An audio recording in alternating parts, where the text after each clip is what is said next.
I still remember the exact moment my heart turned to stone.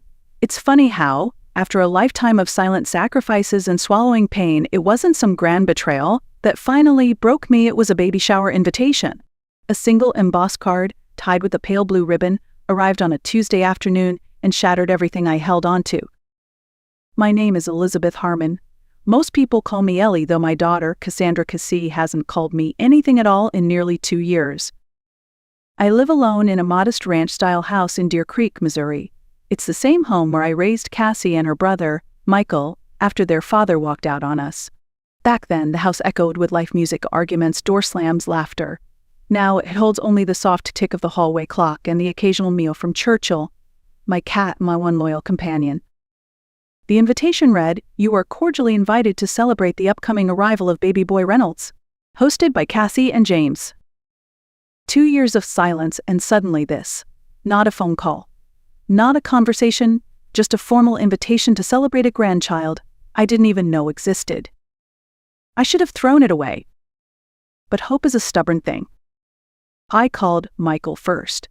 My son, the eternal peacemaker. He still visited for holidays and birthdays, though always alone, never with Lisa, his wife, or their 2 kids. "You should go, Mom," he said, choosing each word with care. "Cassie talks about you sometimes. Pregnancy has changed her. She's softer." "What does she say?" "She misses how things used to be," he replied after a pause. I didn't mention that how things used to be meant me working double shifts to keep a roof over our heads while Cassie lived rent-free after her divorce, or how I babysat her kids every weekend while she found herself through a series of reckless relationships. I didn't remind him that I co-signed the loan for her boutique, the one that failed, and left me with $40,000 in debt. Instead, I said, "I miss her too." And I meant it. Hope, foolish as it felt, had not yet given up on me. I spent $300 I didn't really have on a soft cashmere baby blanket in sky blue. I had my hair done for the first time in months, bought a dress that covered the weight I had gained from too many nights spent eating ice cream alone. I rehearsed what I would say when I saw her, not about the past, not about the silence, just how happy I was for her, how excited I was to meet my grandchild. The baby shower was held at a vineyard about an hour outside town, a picturesque place with rolling hills and a renovated barn strung with fairy lights. I recognized a few faces from Cassie's old circle of friends and relatives on James's side. Michael was there too with Lisa. They didn't see me arrive. Cassie was radiant in a white flowing dress, her belly round, her face glowing. She still had that smile, the kind that could win over a room in a second. She looked straight at me for the first time in years. Her smile wavered. "You came," she said, giving me a quick, stiff hug. "Of course," I replied, trying to hide the trembling in my voice. "You look beautiful." She nodded, eyes darting around the room. "There's food and drinks over there. I need to greet the rest of the guests." And just like that, she was gone, swept away in a sea of well-dressed women who laughed and touched her belly like it was some sacred object. I found a seat near the back and placed my gift on the overflowing table. When the waiter offered champagne, I asked for water. I wanted a clear head, no missteps, no reason for anyone to whisper behind their hands about the mother. An hour passed. I made polite small talk with someone who didn't know who I was. I watched as Cassie opened gift after gift, cooing at handmade quilts and tiny onesies. Mine stayed at the bottom of the pile. Then came the speeches. James spoke first, beaming with pride. Then Lisa, yes, Lisa, my daughter-in-law, read a poem about motherhood that made some women cry. She didn't once glance my way.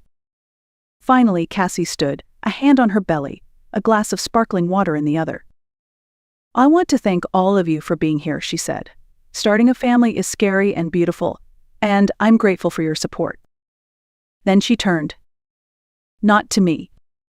To a silver-haired woman in a designer dress, Patricia Reynolds, James's mother. "I especially want to thank someone who has been a guiding light these past few years. Someone who showed me what true motherhood looks like: patient, understanding, unconditional." My breath caught. "This is for you, Patricia. You are the woman I wish had raised me, the only grandmother my child will ever know." The room erupted in applause. I did not. No one noticed when I stood up. No one noticed when I left the barn, walked across the gravel path to my car, and sat behind the wheel with my hands clenched tight. I didn't cry, not then, not even later, What I felt wasn't sadness, it was something colder. Something cleaner. Like ice water being poured down my spine. Every slight, every unspoken insult, every time I told myself, but they're my children, it all came back in sharp, unbearable clarity. I drove home in silence, the kind that stretches out so long it becomes a second skin. That night, I didn't toss or turn. I didn't stay up replaying her words in my head. Instead, I made 3 phone calls. The first was to my attorney, the one who'd drawn up my will after the divorce. Back when I still believed my children would care for me in old age. I asked to make changes. The second call was to Frank Delaney, an old friend, once a maybe romance, now a private investigator with a talent for digital digging. I asked him for a favor. The third was to the storage facility across town. I reserved a climate-controlled unit and arranged for 24-hour access. By sunrise, I had already packed the first of many boxes. Photo albums, baby books, kindergarten drawings, birthday cards with shaky handwriting, all of it. Decades of memories kept like treasures, because that's what mothers do. But I wasn't just a mother anymore. I was something else now. As I loaded the boxes into my trunk, my phone rang. Michael. Mom, where did you go yesterday? Cassie was looking for you. The lie came easily. I wasn't feeling well. The drive, the heat, I didn't want to ruin her day. He sounded relieved. Maybe because he wouldn't have to explain my absence to Cassie. She wanted to thank you for the blanket, he added, said it was really nice. I'm glad she liked it, I said, my voice soft, neutral. Listen, Mom, what Cassie said about Patricia, she didn't mean it like that. Of course, I replied. People say things. And sometimes, I thought, those things are exactly what they mean. That conversation was the final seal. The moment I knew there was no going back, not to who I had been, not to what they thought I would always be. Tomorrow, I would begin my plan. Because I had finally learned what they had always known. That love without respect isn't love. It's servitude. And I was done serving. It's exactly 1 week after the baby shower, the first package arrived at Cassie's doorstep. So I'd sure it required a signature delivered at 9 a.m., just early enough to disrupt their morning, but not early enough to be called rude. Inside was a single leather-bound binder. On the front, embossed in gold, financial records, Cassandra Reynolds, 2015 to 2023. There was no note, no explanation. Just 8 years' worth of bank statements, receipts, loan agreements. Meticulously organized. Every dollar I'd lent her. Every bill I'd covered. Every last-minute rescue mission I quietly handled. The total, $157,482. That afternoon, as I trimmed my rose bushes in Churchill, dozed in a sunbeam, my phone rang. Cassie. Her voice came through shrill and sharp. What the hell is this? Hello, Cassandra, I said, calmly. I assume you received my gift. Gift? You call this a gift? It's a list of every penny you've ever spent on me. What are you trying to prove? I snipped a wilted bloom, watching it fall. I'm not trying to prove anything. I'm simply organizing my affairs. Oh, you want me to pay you back now? Is that it? Are you trying to guilt me over what Patricia said? I almost laughed. You're the one who stood in front of a room and said she was the mother you wished had raised you, I reminded her. The only grandmother your child would ever know. There was silence. You know I didn't mean it like that, she said, voice brittle. I was emotional. Pregnant women say things. Yes, I replied, still pleasant. And sometimes those things are exactly what they mean. So this is revenge, she spat. You're tallying up what you think I owe you for being my mother? Not at all. Think of it as a baby gift, a legacy really. A detailed history of generosity for you to pass down to your son. You're unbelievable, she said, her voice cracking. I'm hanging up. Before you do, I added gently, you might want to tell Michael to check his mail tomorrow. She hung up. I returned to my roses, the sun warming my shoulders. Churchill stretched lazily at my feet, and for the first time in years I felt weightless. The next day, Michael received his own delivery. It was similar to Cassie's financial records, dates, totals. But it also included something more. Printed emails, texts, conversations between him and Cassie discussing the mom situation. Jokes about my emotional neediness. Warnings to keep their kids away from me. Plans to exclude me quietly, without confrontation. Frank Delaney had done excellent work. Michael, as always, had been sloppy with his passwords. His call came in the evening. His voice was quiet, controlled. "Mom, what are you doing?"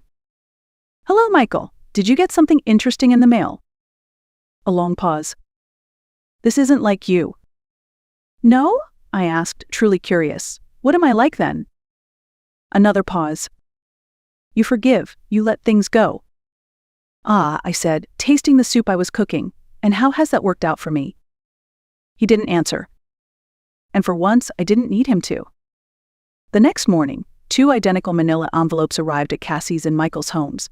Inside each was a copy of my new will dated the day after the baby shower. It was clear, unapologetic. 50% of my estate, my home, savings, life insurance would go to the local animal shelter where I volunteered. 25% would fund scholarships for single mothers at the nearby community college. And the remaining 25%, a trust reserved for any grandchild who chose to contact me after turning 18. There was nothing for Cassie.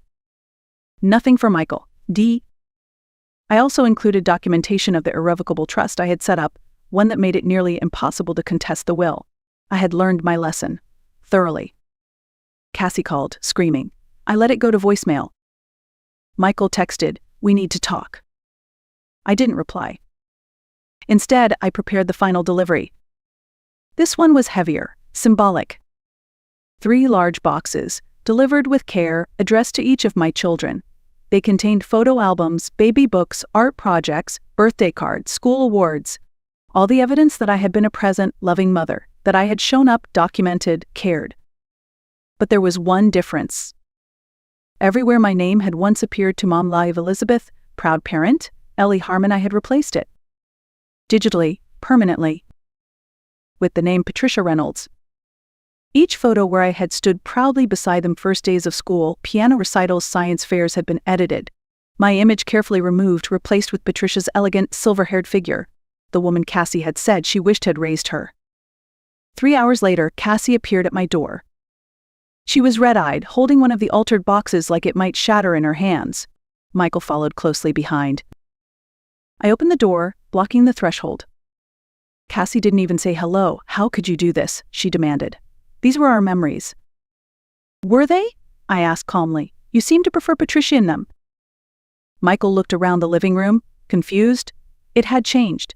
I had taken down all their photos, packed away their knickknacks. The space was clean, orderly, almost sterile. "I honored your words," I said simply. "You declared Patricia your true mother. I made the record match." "So this isn't right," Cassie said, voice shaking. "It's manipulative. It's sick."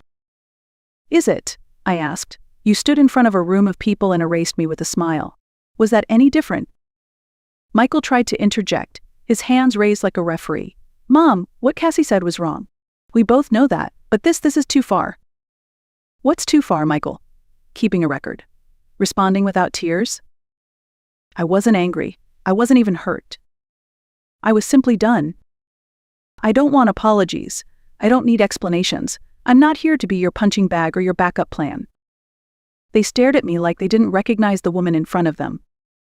Maybe they didn't. Maybe, for the first time, they were finally seeing me not the mother who gave endlessly, but the woman who had nothing left to give. Cassie dropped the box onto my coffee table with a loud thud. A few altered photos spilled out her 5th birthday party, her high school graduation, all of them now featuring Patricia. "This is sick," she said, her voice shaking. "You photoshopped our childhood." I gestured for them to sit, calm as ever. "I honored your reality, your words. I made our history match the roles you chose for me and for her." "This isn't reality," she snapped. "No?" I asked. "You stood up and told a room that Patricia was the mother you wished had raised you, that she would be the only true grandmother to your child. I'm simply adjusting to that truth." Michael stepped in, always the mediator. "Mom, we know Cassie messed up, but this," he pointed to the photos, "this isn't the way." "What is the way, Michael?" I asked. Should I have cried in front of everyone? Should I have begged Cassie for respect? Should I have pretended I didn't hear it? He had no answer. Cassie began flipping through the photos, her hands trembling. "How did you even do this? There are hundreds of them." "I had time," I said, "and motivation." She looked up at me, eyes red. What do you want from us? Is this supposed to hurt us? Make us feel guilty? I paused before answering. No, Cassie, not guilt. Not even pain. This isn't about emotions anymore. It's about truth. About consequences. About the stories we tell ourselves and the ones we live. Michael ran a hand through his graying hair. So what now? You cut us out of your will. You erase yourself from our memories? You keep ledgers of everything. What's the endgame here? Nothing, I said. I want nothing from either of you. That's the point. They stared at me, confused. I've spent decades wanting to be seen, to be included, to matter. I'm done wanting. I'm done hoping. I'm done accepting treatment from you both that I wouldn't tolerate from strangers. Cassie clutched her belly. So that's it? You're abandoning your own children? Your grandchild? I looked at her, clear-eyed. Abandonment requires obligation. You've both made it clear I am nothing more than a placeholder, an afterthought. I'm simply accepting that. Michael stepped forward. This isn't like you. The version of me you knew, I said, was a role I played, a mother who gave endlessly without expecting anything in return. That woman no longer exists. Cassie's voice turned desperate. We can fix this. We can talk it out. There's nothing to fix, I replied. This isn't a punishment. It's a boundary. One I should have set years ago. I walked to the door and opened it. You should go. Michael hesitated. Will you at least think about coming to the funeral? For closure. I found my closure 2 years ago, I said, when I finally accepted that the children I raised were not the adults I'd hoped they'd become. They left. I didn't watch them drive away. Instead, I poured a glass of wine and sat on my porch, Churchill curled at my feet.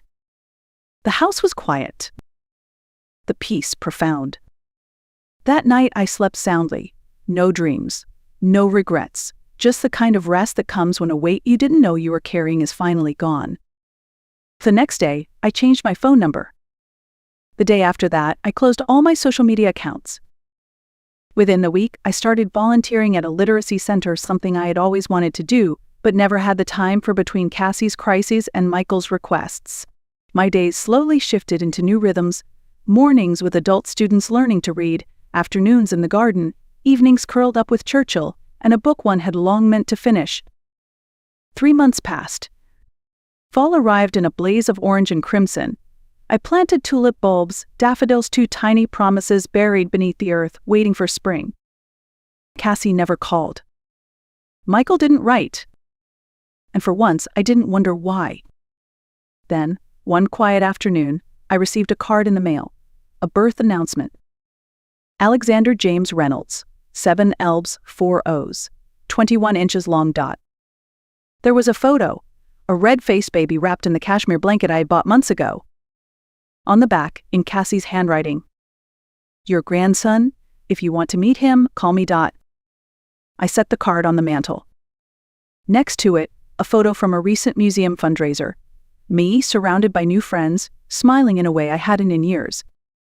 I looked at Alexander's picture. I felt something. Not regret, not pain, just a quiet acknowledgement of what could have been. But I didn't call. Some bridges, once burned, should remain ashes. 1 year passed. Then 2. I sold the old house and bought a smaller place near the lake. It had a sunroom where Churchill could sleep in sunbeams in a wildflower garden that bloomed with color every spring. I dated briefly a kind widower named Robert who taught architecture at the community college. We shared dinners, laughed often, and agreed that friendship suited us best. Sometimes I heard bits of news through town. Michael had been passed over for partner. Cassie's boutique failed. James filed for divorce and had custody of Alexander. Patricia Reynolds had a sudden stroke and passed away. They were struggling. And yet, I felt no need to return, no maternal pull to rescue, to fix, to give. Because I finally understood something I wish I had known all along. A love without boundaries isn't love.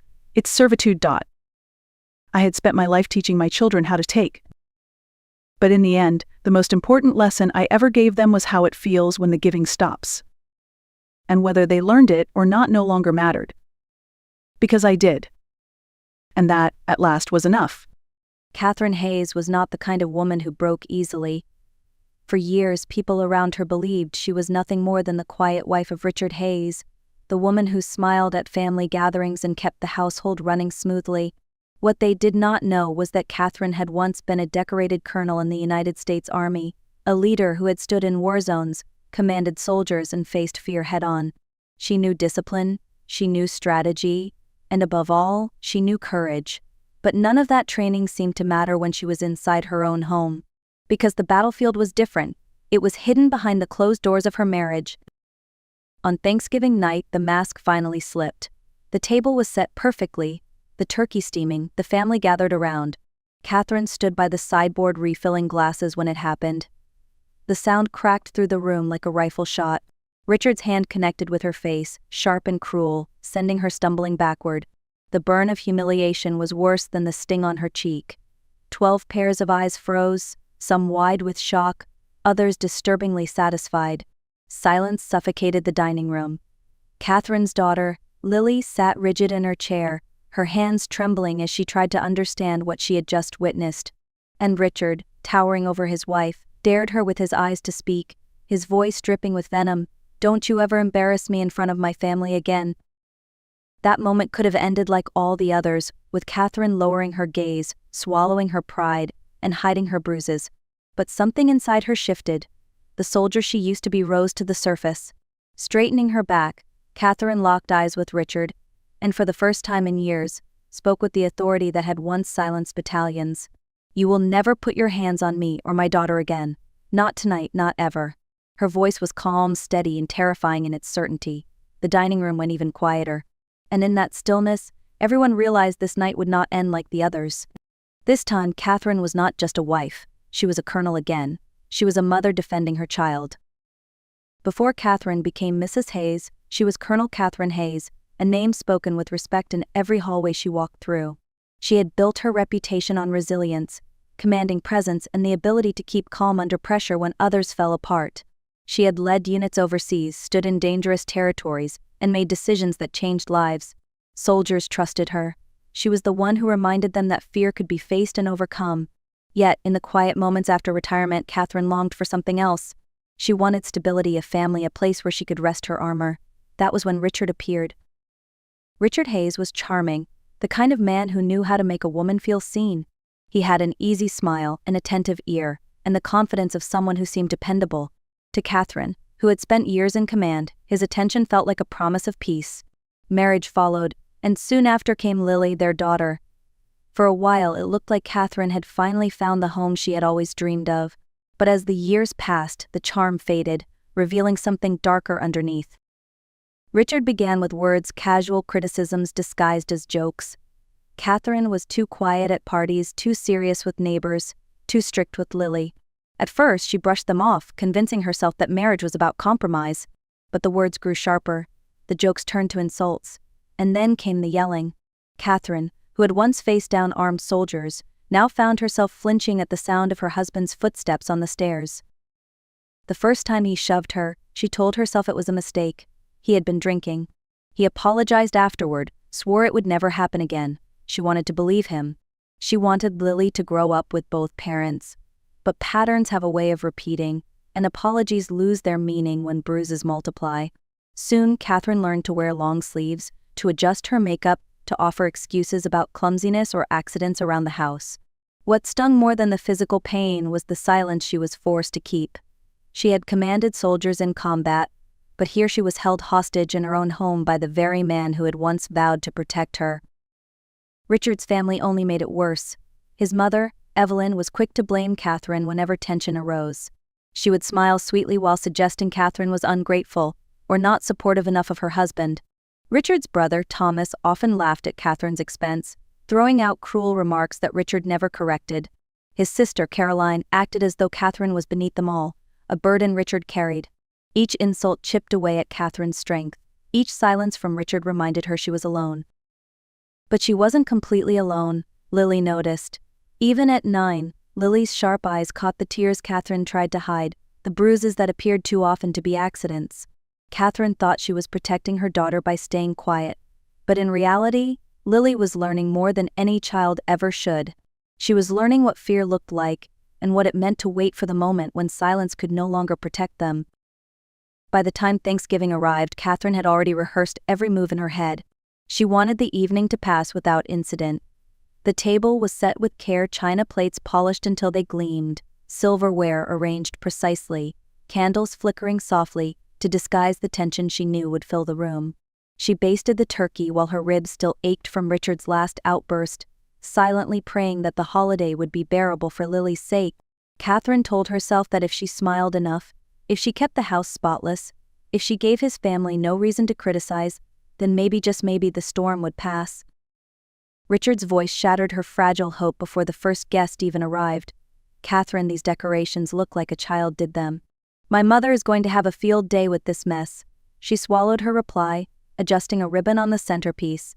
In the corner of the kitchen, Lily watched with those thoughtful eyes, the ones that never seemed to miss a single detail.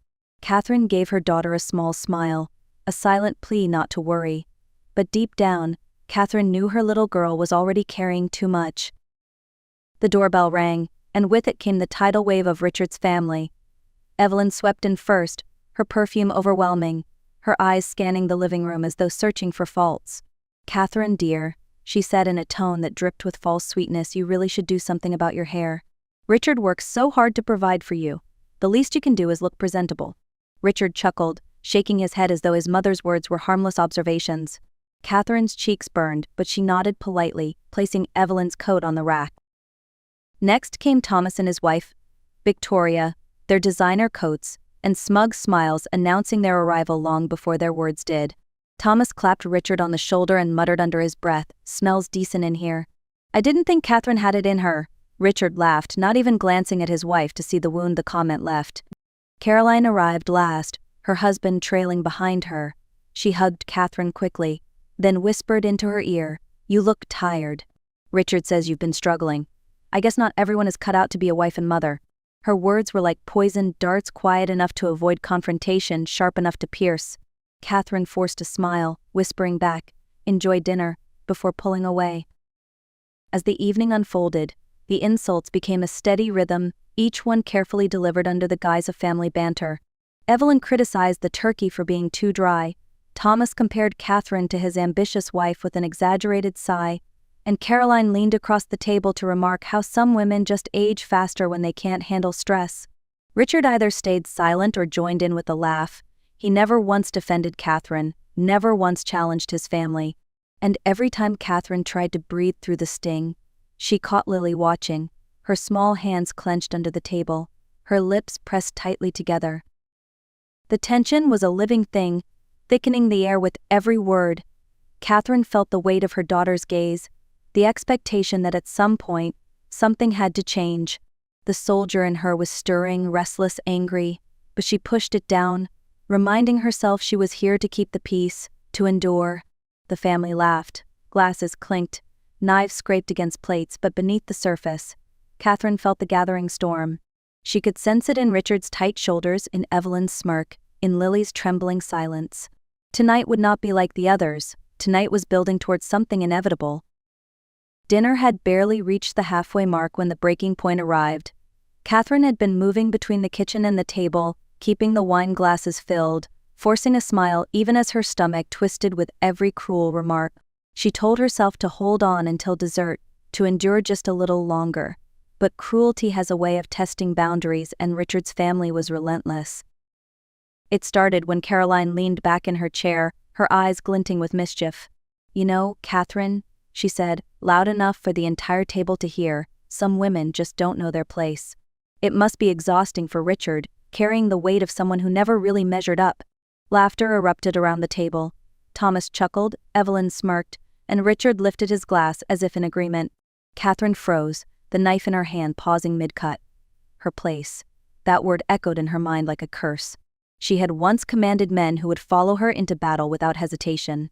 Now she was reduced to being told she should know her place by people who couldn't survive a single day in her boots. She placed the knife down slowly, her hands trembling but her face calm. "My place?" she repeated softly, her voice almost drowned out by the clinking of silverware. Richard's head snapped toward her, his warning clear. "Catherine," his tone was low, dangerous. But she continued, her words sharper than any blade. "My place is to cook, to clean, to smile while you all strip me down with your words." My place is to disappear so that Richard can stand taller at my expense. Her voice grew louder, steadier. But tonight, I'm wondering why my place has to be silent. The laughter stopped. Forks froze midair. Richard's face turned red, then pale. Stop, he hissed. Not another word.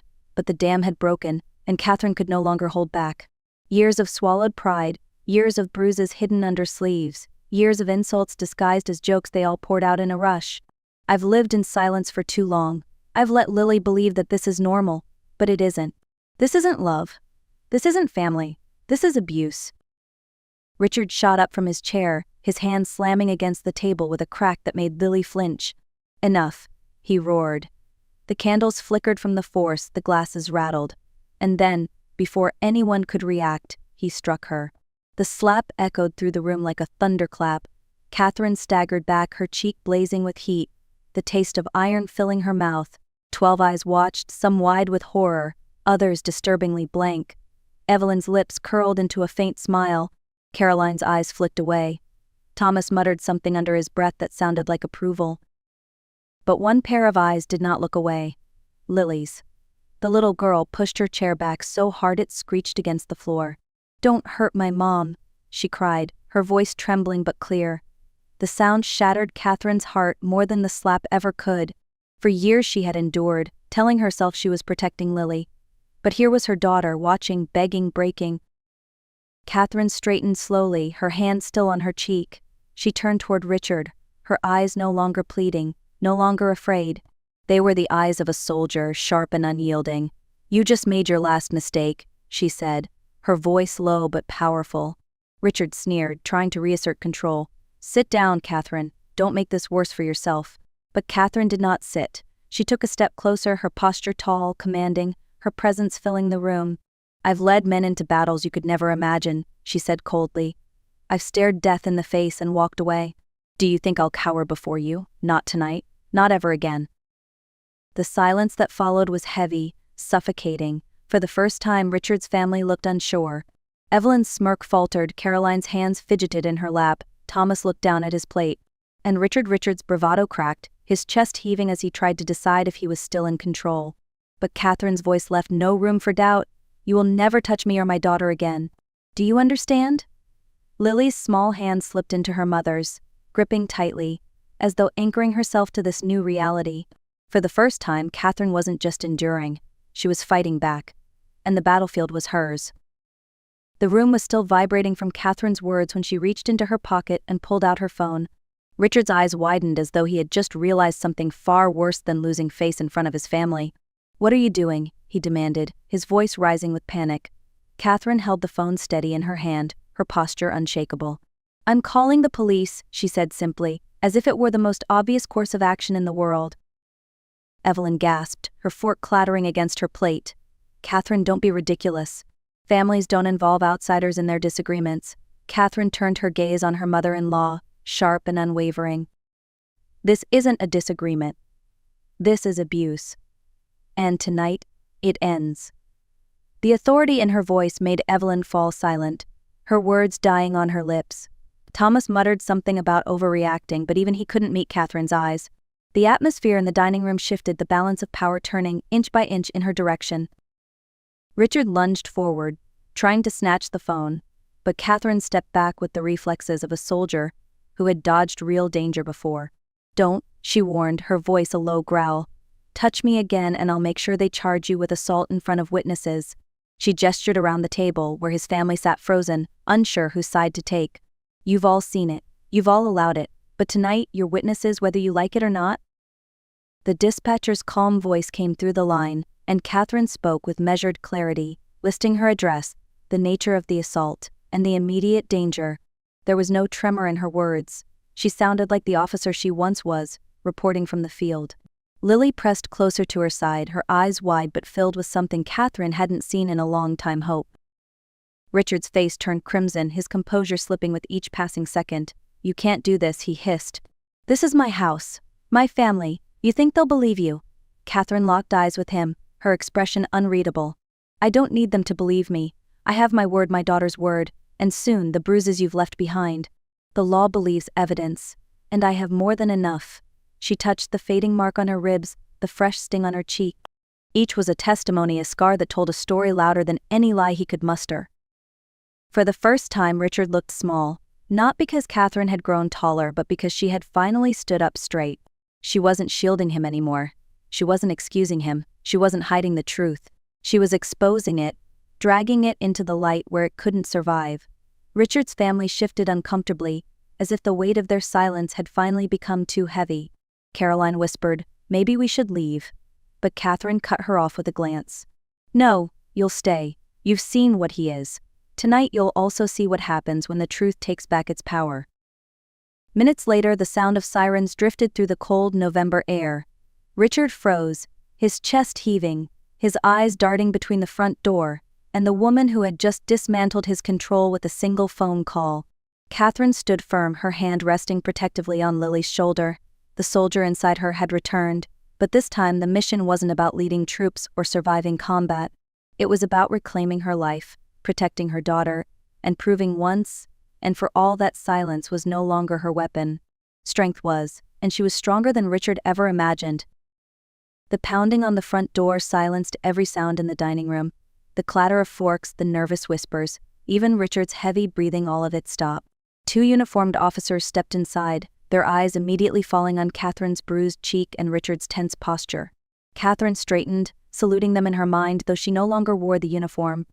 "I'm the one who called," she said clearly. "I've been assaulted by my husband in front of multiple witnesses. My daughter was present." The officers exchanged a glance and moved quickly, separating Catherine and Lily from Richard. Evelyn rose from her chair in protest, her voice shrill. "This is a misunderstanding. We don't air family matters like this." One officer cut her off with professional calm.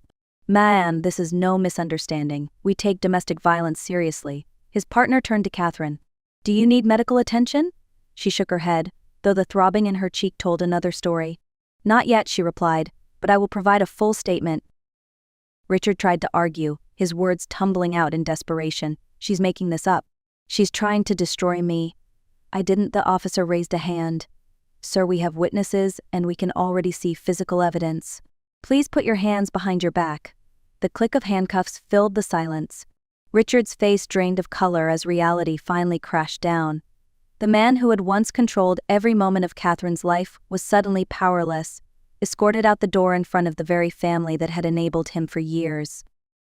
No one moved, no one spoke. Catherine stood tall, Lily clutching her hand tightly. Evelyn's eyes were wide, Caroline stared at the floor, and Thomas looked as if he might be sick. For once their words failed them. Catherine let the silence linger, the weight of truth pressing down on every person in the room. "You all saw it," she said finally, her voice calm but cutting. "And for years you chose to look away. But tonight you will remember, because tonight the silence ended." The door shut behind the officers, taking Richard with them. The tension that had strangled the house for years seemed to lift, replaced by a different kind of quiet one filled with consequence. Catherine exhaled, her grip on Lily tightening. For the first time in a long time she felt air filling her lungs freely. Justice had stepped through the front door, and nothing in their lives would ever be the same again. The days that followed felt unfamiliar, like stepping into a new world. Catherine and Lily stayed in a small apartment temporarily, one with peeling paint, but sunlight streaming through the windows. For the first time in years, they slept without fear of footsteps pounding up the stairs in the middle of the night. Catherine looked at her daughter and realized something powerful. Lily was finally safe, but she herself was too. She sat at the kitchen table one morning, sipping coffee, her face still sore but her spirit unbroken. "Mom," Lily said softly, "you were so brave." Catherine smiled, brushing her daughter's hair back gently. "No," she whispered, "we were brave together." For Catherine, the reflection was clear. Strength was not about enduring pain in silence. True strength meant standing up, even when her voice trembled. She was no longer just a colonel or a wife. She was a mother who had taken her power back. Catherine's story is not just about survival, it is about reclaiming dignity, protecting what matters most, and proving that silence is never the answer. If you or someone you know is facing something similar, remember this: asking for help is not weakness, it is courage. Justice begins when the truth is spoken aloud. If this story touched you, let us know in the comments where you are watching from. Share it so that others may find strength, and don't forget to like and subscribe. Together we can keep telling stories that remind us all we are never powerless. The moment I sat down at my son's wedding reception, I knew something was wrong. My name card, written in elegant gold calligraphy, carried not just my name but two cruel words beneath it: Evelyn Parker, the burden. I looked at it for a long moment, feeling the laughter ripple quietly around the table. People glanced at me, then away, as if I were some kind of joke they had all agreed upon in advance. I smiled, slipped the card onto the tablecloth, and took a slow breath. What they did not realize was that I had learned long ago how to stay calm when others expected me to collapse. My name is Evelyn Parker. I am 67 years old, a mother who raised her son Daniel with nothing more than hard work and patience.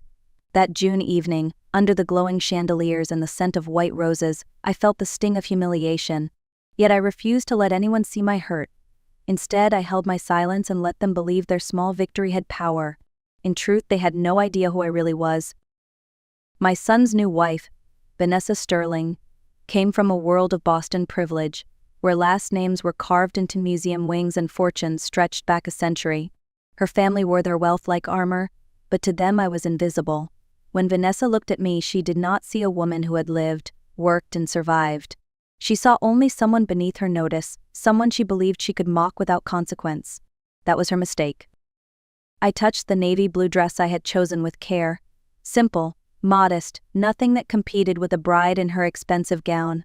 I wanted to blend into the background. Sometimes the best revenge begins with being underestimated.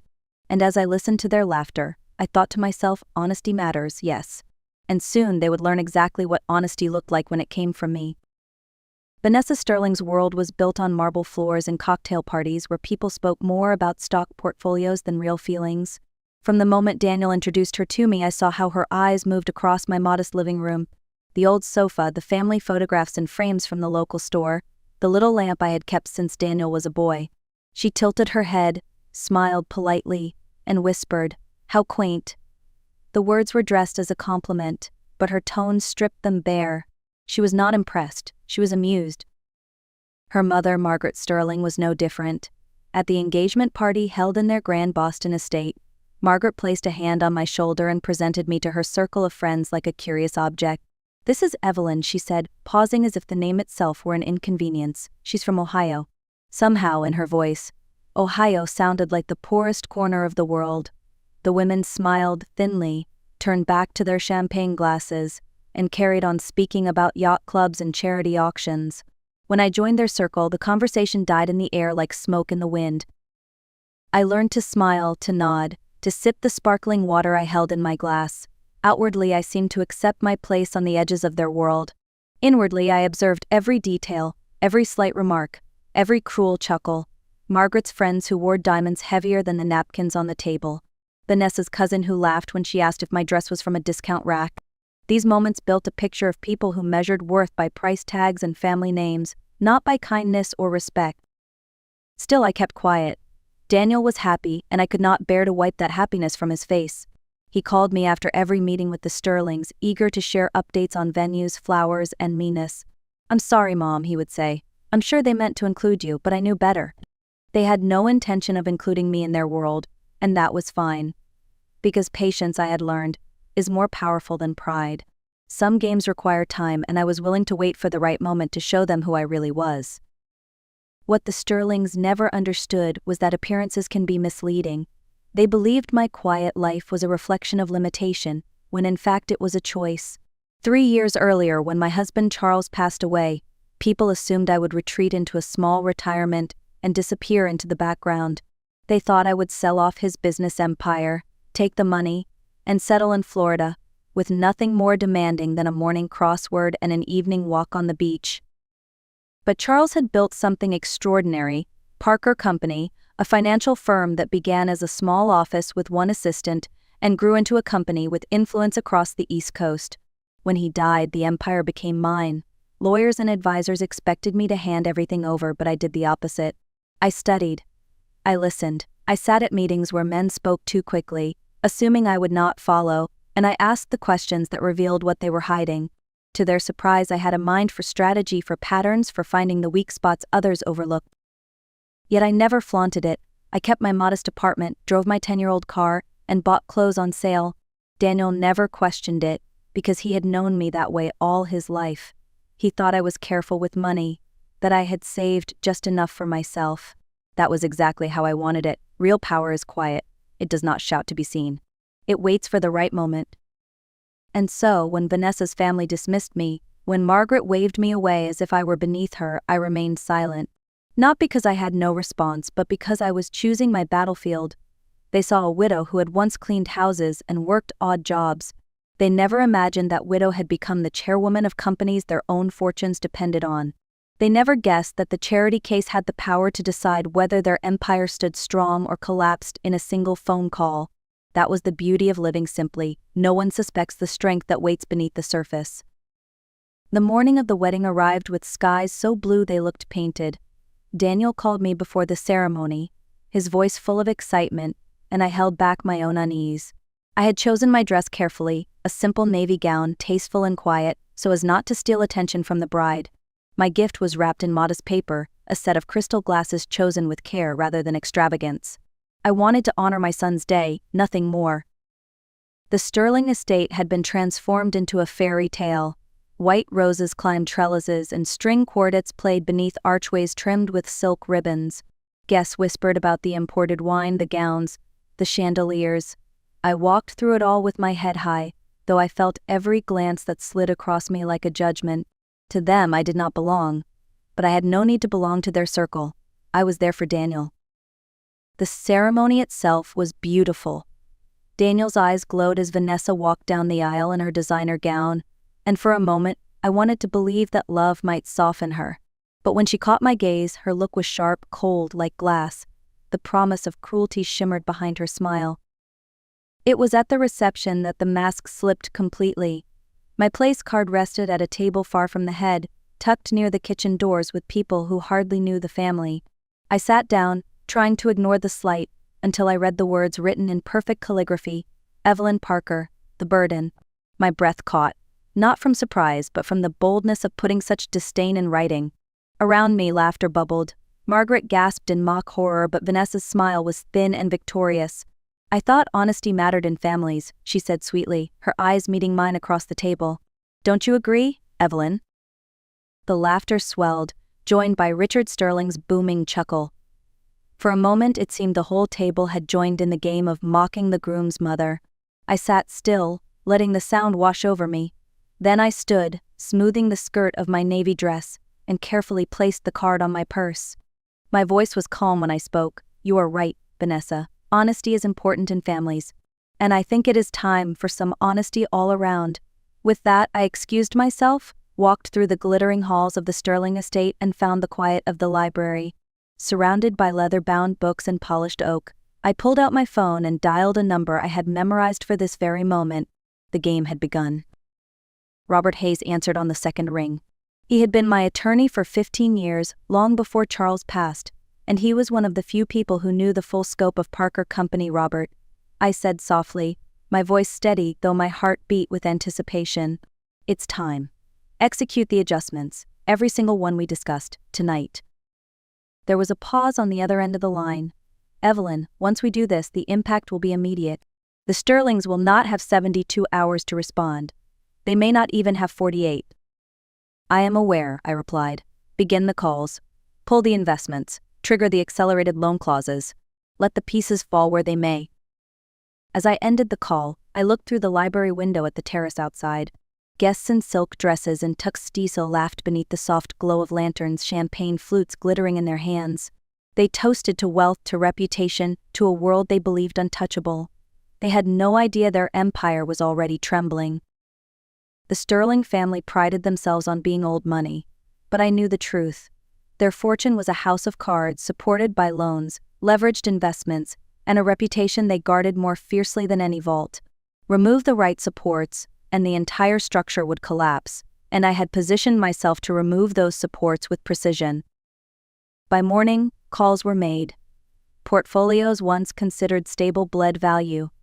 Banks demanded repayment on loans that had quietly been shifted into immediate default. Even their grand estate, the very one that hosted the lavish wedding, was tied to credit lines that no longer existed. At 8:30 a.m., my phone buzzed. Daniel's number lit up the screen. His voice was rushed, confused. Mom, Vanessa's in tears. Her father's been on the phone since sunrise. Something about lawyers, defaults, I don't understand. They're saying they could lose everything. Do you know anything about this? I took a sip of coffee on my balcony, the morning sun warming my face. A cardinal hopped along the railing, calm and unbothered. How would I know, dear? I'm just the burden, remember? This isn't funny, Mom. Vanessa says her family's reputation is in ruins. How is that even possible? They're rich. Are they? I asked quietly. Or do they just spend as though they are? There was a long silence.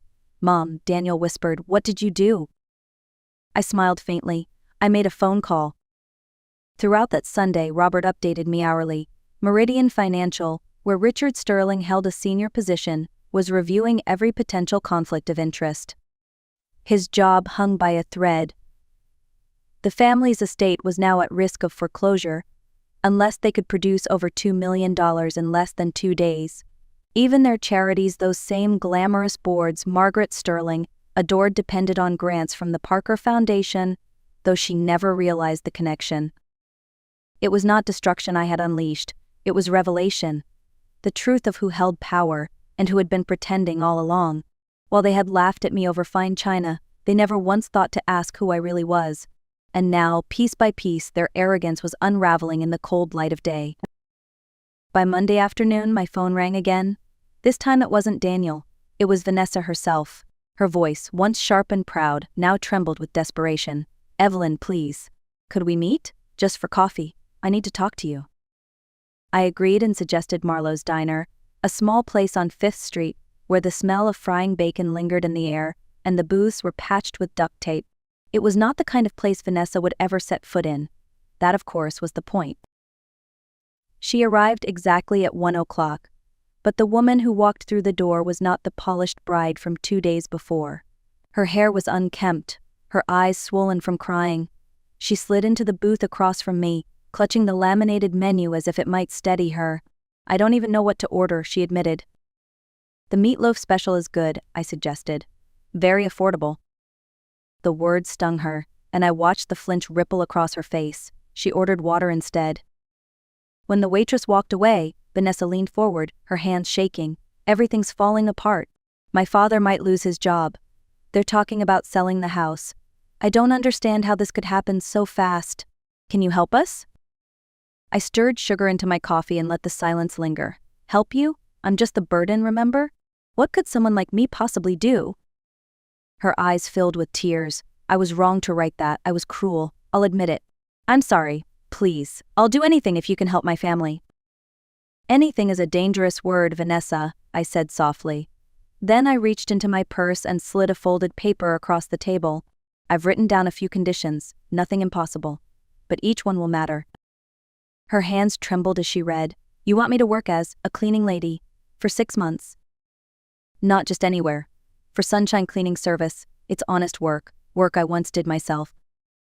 But I've never cleaned a thing in my life. We've always had staff. Then you'll learn. Education comes in many forms. She kept reading, her voice faltering. Volunteer at the homeless shelter every Saturday. Live in a studio apartment. She looked up, stunned. You're asking me to give up everything. No, Vanessa, I'm asking you to discover what everything truly is. Later that week, her father, Richard Sterling, appeared at my door. His suit was wrinkled, his face unshaven, his posture broken. Mrs. Parker, he said, voice rough. I know what you did. The loans, the investments, the sudden reviews at Meridian. All of it leads back to you. He paused, his eyes hollow. You've been playing us all along. I set a cup of coffee in front of him and met his gaze. Not playing, Mr. Sterling. Watching and waiting. You mistook silence for weakness. That is the mistake you'll remember for the rest of your life. The following evening, Daniel knocked on my apartment door with Vanessa at his side. My son looked torn, his expression a mixture of confusion, hurt, and disbelief. Vanessa's face was pale, her eyes red from tears. They stepped inside quietly like two people who had come to face a final verdict. Mom, Daniel began, Vanessa told me about your conditions. This is madness. You can't expect her to scrub floors or live in some tiny apartment. Why not? I asked gently. It's honest work. I did it myself after your father passed, before I understood the full scope of what he left me. There's nothing shameful about cleaning. It teaches humility, discipline, and respect. Vanessa lifted her gaze, her voice trembling but resolute. She's right, Daniel. I mocked your mother. I treated her like she was beneath me, and now my family is paying the price for my arrogance. If this is what it takes to make things right, then I'll do it. Daniel turned toward her in shock. You can't be serious. I am, she whispered. I've been given a chance and I won't waste it. I rose from my chair and walked to the small desk in the corner. From a locked drawer I drew out a folder, thick with documents I had safeguarded for years. I placed it on the coffee table and opened it. Corporate papers, bank statements, investment records, all proof of what Charles and I had built, and what I now controlled. Daniel stared at the pages, his breath catching as the numbers revealed themselves. 12 billion, Mom, this can't be real. It is, I said quietly. The Parker Foundation, Parker Company, shares in 17 corporations, including Meridian Financial and Sterling Holdings. All of it came to me when your father passed. I never told you because I wanted you to love me for who I am, not what I own. Vanessa pressed a hand to her mouth. You could have stopped all of this from happening at any moment. Of course, I replied. But lessons are rarely learned when life is comfortable. Real education comes when comfort is stripped away. Daniel shook his head in disbelief. All this time you let them treat you like you had nothing. I met his eyes steadily. Because silence reveals character, Daniel, and theirs was revealed far more clearly than I ever could have imagined. 6 months passed, and the world looked very different for Vanessa Sterling Parker. Gone was the polished bride who once measured people by the price of their clothing. In her place stood a young woman with calloused hands, a blue cleaning uniform, and a posture no longer bent by pride but strengthened by effort.